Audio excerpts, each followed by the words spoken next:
سنیے، کیا آپ کے بزرگ بھی دریا میں انہی کشتیوں میں رہتے تھے؟ ہاں، بابا ڈاڈا ہمارا سارا پانی میں. کہیں اور مکان نہیں، آپ نہیں. کشتی میں رہتے ہیں؟ بس تو اور نہیں، ادھر ہی کشتی میں رہتے ہیں. اور آپ کی آمدنی کا ذریعہ کیا ہے؟ آمدنی یہی ہے، ہم کشتی میں کھڑے ہیں، براج میں گورنمنٹ کی نوکری ہے. اچھا کوئی مچھلی بیچتے ہیں، اچھا. کوئی ماہی گیری کرتے ہیں، مچھلی مارتے، اور ہمارا کاروبار نہیں. تو آپ کے جو بچے ہیں وہ بھی یہی کام کرتے ہیں یا وہ اسکول جاتے ہیں؟ اسکول جاتے ہیں، کوئی ایک اسکول جاتے ہیں، کوئی یہی کام کرتے ہیں. اور یہ جو عورتیں یہ کشتی چلاتی ہیں، یہ یہاں سیر کراتی ہیں، ہاں، یہ عورتوں کو یہ کام تو مردوں کے کرنے کا ہے، عورتیں کیوں کرتی ہیں؟ بس کسی کی دل ہے. اچھا، تو ان کی کافی آمدنی ہو جاتی ہے؟ لوگ مسافر نہیں اتنی ہے نہیں آمدنی. اچھا، تھوڑی ہے. بس. ہاں. آپ کو حکومت یا پولیس والے پریشان تو نہیں کرتے؟ نہیں. یہاں اجازت ہے رہنے کی؟ ہاں. اچھا. ہم لوگ کو کوئی سکوت کاروبار کی جگہ ہی مکان نہیں ملتا ہے، کوئی پلاٹ نہیں ملتا ہے، خالی ہم کیا کریں؟ ادھر رہتے ہیں، ہمارے کو کوئی روکتے نہیں. ویسے اگر آپ کو مکان یا پلاٹ مل جائے تو آپ یہ کشتیاں چھوڑ جائیں گے؟ ہاں. چلے جائیں گے؟ ہاں. شہر میں رہیں گے؟ ہاں.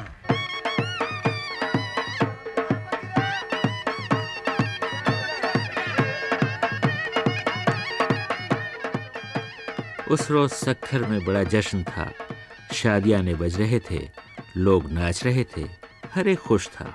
میں سمجھا کسی کا بیاہ ہے. پتہ چلا کہ 2 لڑکوں کی ختنہ ہے. اس کی خوشی میں نہ صرف گھر والے بلکہ محلے والے بھی ناچ رہے ہیں. خوب ہیں یہ لوگ اور خوب ہیں ان کی خوشیاں.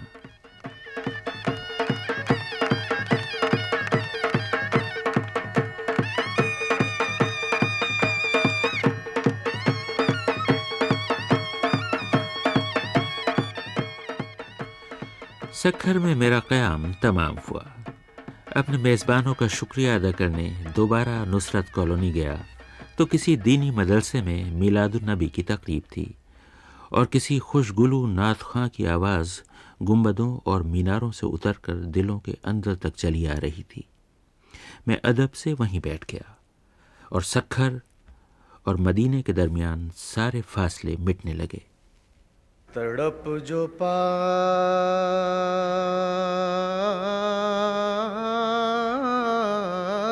ہوں دل میں درے نبی کے لیے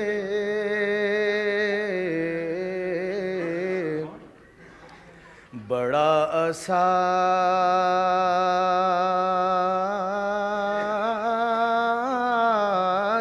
ہے یہ میری زندگی کے لیے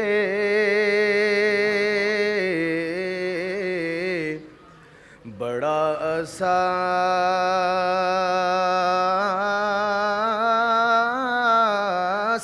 ہے یہ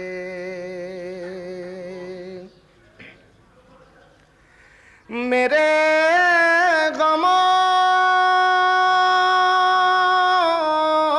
کا مداوا یہاں نہیں ممکن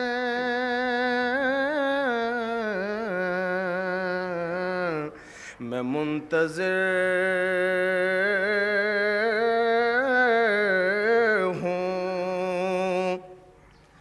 مدینے کی حاضری کے لیے میں منتظر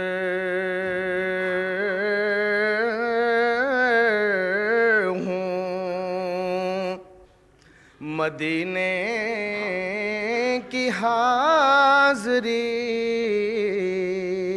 کے لیے بڑا سا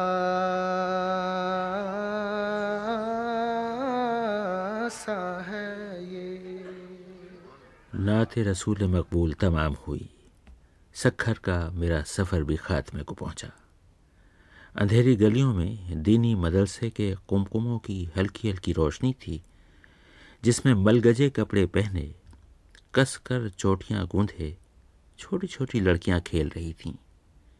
وہ کھیلتی جاتی تھیں، ہنستی جاتی تھیں. چاندی جیسی کھنکتی ہنسی تھی ان کی، چاندی ہی جیسی پیشانیاں تھیں جن سے بچپن کی شعائیں کرن کرن پھوٹ رہی تھیں۔ اس روز دل سے بڑی دعائیں نکلیں کہ خدا کرے یہ گلیاں یوں ہی ہنستی بستی رہیں اور سکھ کے نگر میں یہ ہنسی یوں ہی گونجتی رہے، یہ نسلیں شاد رہیں، آباد رہیں، اور جو خواب دیکھیں وہ خواب پورے بھی ہوں۔